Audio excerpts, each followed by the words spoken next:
Many video game clones are affectionate tributes that pay respect to the IP they're using as inspiration, while others use a skeleton of a popular work to forge their own path. These are just a few clone titles that have become major successes, eclipsing their inspirations in the eyes of gamers.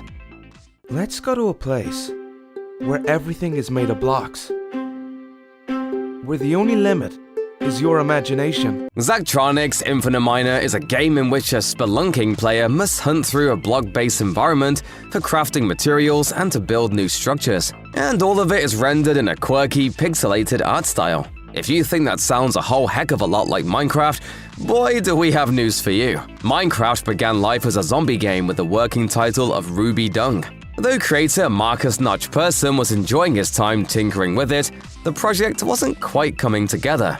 Inspiration struck when Persson encountered Infinite Miner for the first time. Persson explained in a blog post, "I found Infinite Miner. My god, I realized that was the game I wanted to do." As Persson continued development, he posted clips of his in-progress work, directly referring to the project as an Infinite Miner clone I'm working on, per GameByte. Persson also added touches of his own, including more role-playing mechanics and a fantasy-oriented tone. This clone game eventually evolved into the base version of Minecraft, and the rest is gaming history. Since then, Minecraft has expanded to be very much its own entity, with story mode spin-offs and even a big Hollywood movie on the way.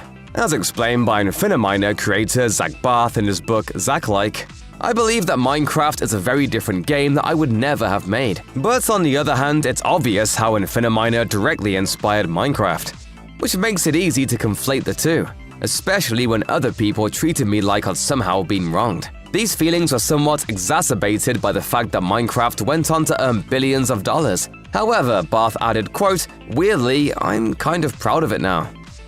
You really had to be there for the plastic guitar boom of the mid-2000s. Guitar Hero had kids learning songs by Queens of the Stone Age and Blue Oyster Cult, mashing buttons and strumming as fast as their fingers could manage. The 2005 game was a smash hit, spawning multiple sequels and a 2007 imitator that upped the ante.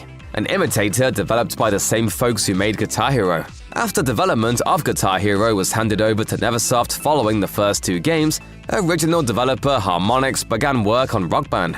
Expanding from a single guitar to a whole set of instruments and a mic for aspiring vocalists, Rock Band also encouraged a much more communal approach to virtual jamming. Sure, Guitar Hero had a two-player mode, but Rock Band made you and your buddies feel like you were in a rock band.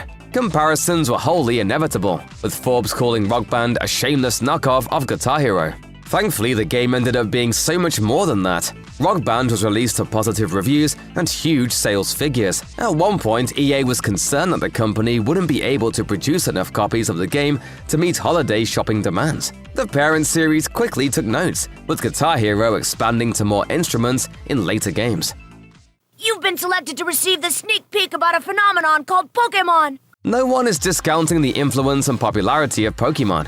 It's a truly revolutionary franchise, and the earlier entries in the series are still considered among the greatest video games of all time. However, newer releases in the franchise have left players wishing that Game Freak and Nintendo would take more risks with the beloved series. Palworld has stepped in to do just that.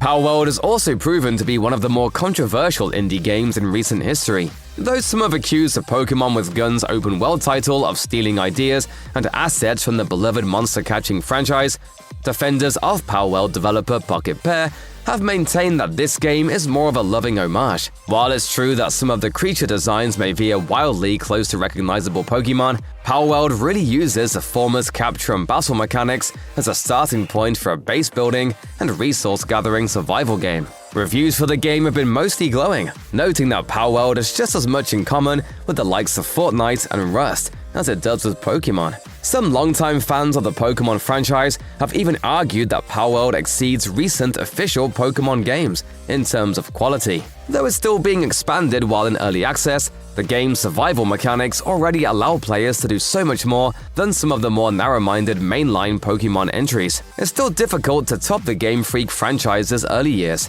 but it seems Palworld is scratching an itch that Pokémon Scarlet and Violet simply did not. What if Harvest Moon could go on forever? That was essentially the thought process behind Eric Concerned Ape Baroni's creation of Stardew Valley, a slice-of-life farming sim that has pretty much eclipsed the series that inspired it. The solo developer has explained that he was inspired to create his own Harvest Moon Story of Seasons clone because of what he saw as a declining level of quality in the series. Specifically, Baroni felt that more recent entries have become too repetitive and similar to one another, with too much of a rigid focus on farming. Additionally, he wanted a game that continued on past the usual time limit of a Harvest Moon title. To this end, Baroni developed a game in which characters can live whole virtual lives. In an interview with Gamasutra, he explained, "My idea with Stardew Valley was to address the problems I had with Harvest Moon, as well as create more purpose with tried and true gameplay elements such as crafting and quests." Baroni did just that, creating a game that proudly wears its influences on its sleeve, yet has a bit more of a modern flavor in its execution. He also turned to fellow gamers, asking Harvest Moon fans on social media to chime in with features they'd always wanted to see in a life sim. To this day, Concerned Ape continues to update the game with new locations, items, and gameplay modes, making it the everlasting experience that Harvest Moon could only dream of being.